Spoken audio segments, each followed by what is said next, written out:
So hello, my name's Rob and this is Cat Rabbit Scale Model Studios, and if ever you found a really good video and the first thing they've ever said to you is now pull out your airbrush, chances are you've probably done something like this.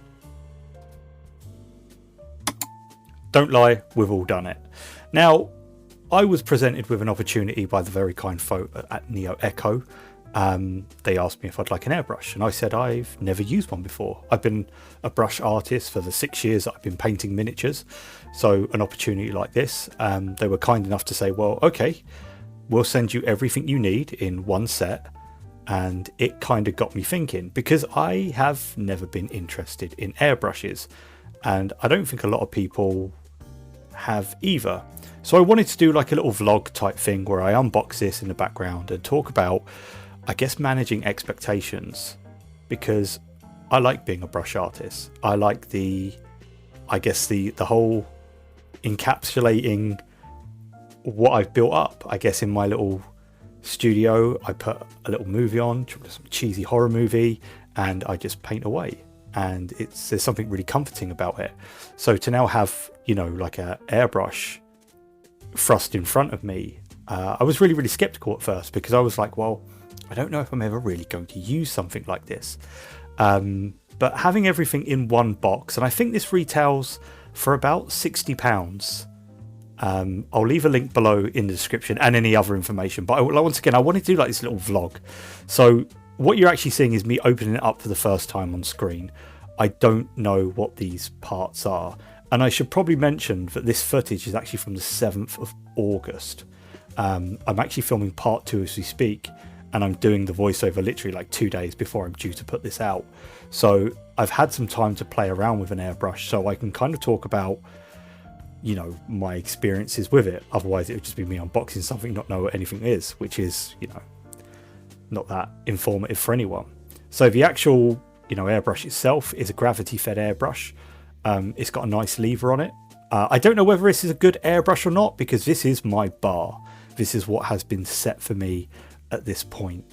But it comes with a lot of bits, I guess. It even comes with a little tiny compressor. Obviously all the little things that you can see on screen now, I gotta admit, I still don't really know what they are. And I have been playing around with this quite a lot in the background, because I wanted this to work for me. I don't think I'm ever going to replace being a brush artist, but if I can manage my expectations with an airbrush and get it to do what I expect it to do, I can probably make a lot of what I do a bit easier. Initially, things like base coating and, you know, I guess gentle fades on larger surfaces is probably something that I'm definitely going to be using this for. However, your average miniature, would I use something like this? Probably not. Once again, is this a good product? I don't actually know.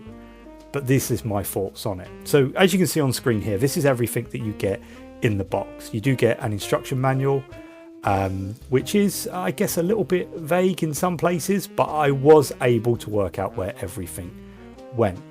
One thing I will say about NEOECO is on their website, they have a airbrush resource center. So if, like me, you've never touched an airbrush before, you can actually just go onto their website, and it's pretty there, pretty comprehensive. Was a really big kind of thing for me. Now, when I first put this up over on Instagram, people seemed really, I guess, interested in, you know, things like how noisy the compressor was and what it came with and everything like that. And I'll do my best to try and talk through it. You've got this kind of little release valve here. I'm not sure what the purpose of this bit was, but I do find out that condensation builds up in it. It's almost like a little moisture trap type thing. You get some extra needles, you get all the little spanners and things. Obviously this is your hose. I don't know how well other parts, I guess, perform, but it's been quite fun actually tinkering with this. As I guess a bit of a utility. I don't want to say an instrument, but a bit of a utility, because that's effectively what it's going to be doing for me. A great example, I'm still looking at them right now. I've got some Deathwing Terminators on my shelf, and painting all that bone can be a little bit to get a smooth base coat. However, spray on white, a little bit of thin du Chablis bone in there, and in actual fact you can start to get a pretty cool finish on them, nice and smooth, really, really quickly. So that's something definitely that I'm quite keen on. However, I don't think an airbrush is for everyone. I don't think if you can't find a use for it, or you don't have a utility for it, I don't think an airbrush will ever be something that you'll be interested in. One thing I will say about the compressor is how noisy it is. Now, there's 3 settings on this, and it's all touchscreen.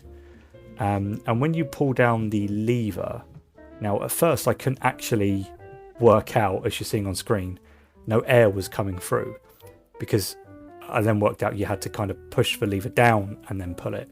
So even if you just pull the lever, nothing will happen.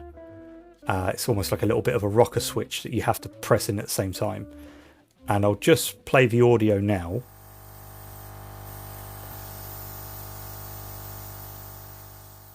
It's not a loud compressor.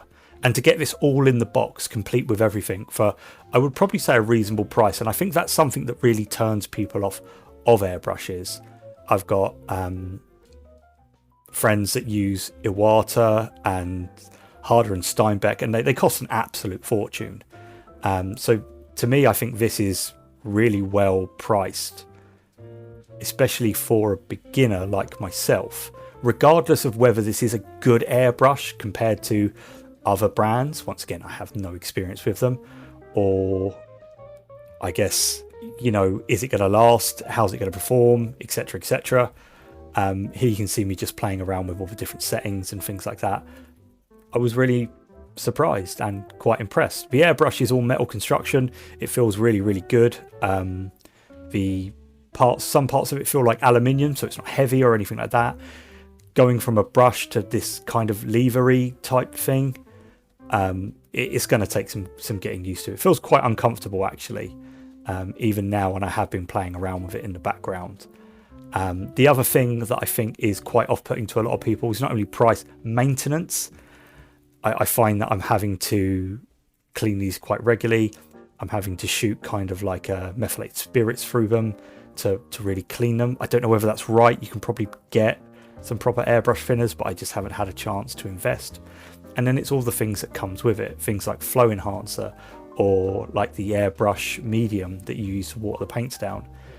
It's something else to invest in, and airbrushing itself really is like a hobby within a hobby, because there's the upkeep of it, the care, the maintenance. It's not just like a brush where you just, rinse it out in a little pot of water and you're good to go, quick wipe on a tissue.